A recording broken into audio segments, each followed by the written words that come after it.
We're also spending $6 billion on, as you know, various forms of drug control, helping people that are addicted. It's a terrible problem, but this will be a record. We'll be suing certain drug companies for what they've done with the opioids, and we'll be bringing the suits at a federal level. The level of drugs that are being put out there and the power of this addiction is hard to believe. People go to the hospital for a period of a week and they come out, they're drug addicts. There has to be a better way. Doctors are way down now in their orders of the opioids, way down. That's a great thing. We're also looking for, in our research funds, we're looking for a medicine that can stop the pain without the addiction so that people aren't going to become addicted to these incredible drugs. So that's part of what we have. We're going to have $6 billion in having to do with opioids and other problems that this country, and in fact the world, is having with drugs.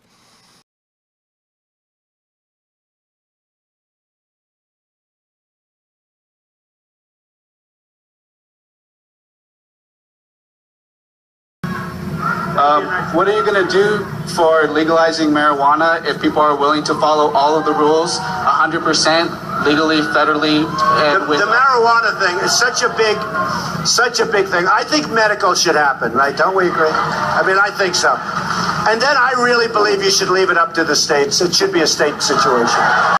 All right, Donald Trump, we want to get your thoughts on something Hillary Clinton said in Orangeburg, South Carolina yesterday. She wants to ease federal regulations on marijuana so that more research can be done, she says, on medical marijuana is her reasoning behind it. What is Donald Trump's position on marijuana and the legalization? Well, I think it's a state-by-state issue, Anna. I think very strongly it's a state-by-state. You know, it's in Colorado now, and they're having certain questions about it. Is it having an impact? But frankly, I think it's a state-by-state. As far as medical marijuana, I would say that's something we should really consider strongly because people are sick, and it does have a huge impact on a lot of people have said it has a huge impact on the pain and the suffering they have to go through. Right. So for medical, that's one thing, but for the rest, I think that should be state by state. All right, Donald Trump, thanks for joining us first after the big appearance last night. Legal marijuana. Colorado, one of those states that have legal marijuana. Under a Trump presidency, what would you do? Well, medical marijuana, I'm for, and I'm really a states person. I believe that if the people vote for it, that's absolutely the way it should go. Colorado's an example of that. But I do believe medical marijuana, and I've seen results. I've spoken to people. I'm in favor of it. And as in the case of Colorado, if people vote for it, it's okay. It's states' rights. And that includes recreational marijuana? That includes if they vote for it. Reality check. The Department of Justice, under Attorney Jeff Sessions, has total control over the Controlled Substance Act, which controls drugs in the United States.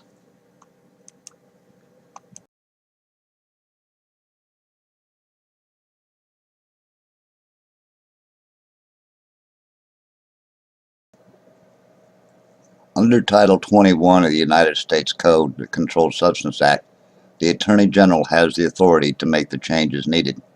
Subchapter 1, Control and Enforcement. Part B, Authority to control standards and schedules. Authority and criteria for classification of substances. Rules and regulations of the Attorney General. Hearing. The Attorney General shall apply the provisions of this subchapter to the controlled substance listed in the schedules established by Section 812. The Attorney General may, by rule, add to such a schedule or transfer between such schedules any drug or other substance. 2. Remove any drug or other substance from the schedules if he finds that the drug or substance does not meet the requirements for inclusion. It is time, Mr. President, that this madness end. Final note, Mr. President.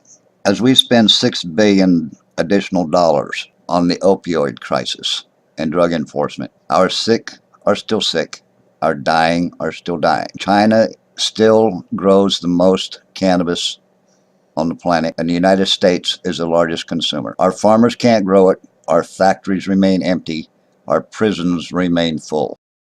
Your House and your Senate has been sitting on over 30 bills that would end prohibition on the cannabis plant. You ran on the states' rights issues. You ran supporting medical. It is time to be presidential. Stand up to the plate and do what others for 80 years have failed to do. End the madness on the cannabis plant. The ball is now in your court. Your leadership is needed because the leadership in the Senate and the House has failed to act on behalf of our farmers, our veterans, our women, and our children. If you want to make a difference, it is time to be presidential. Stand up to the plate. Hold the Attorney General accountable to remove cannabis from the controlled substance list. Hold the chairman of committees responsible and the leaders in the House and the Senate responsible. You are our president. It is now time for you to be presidential.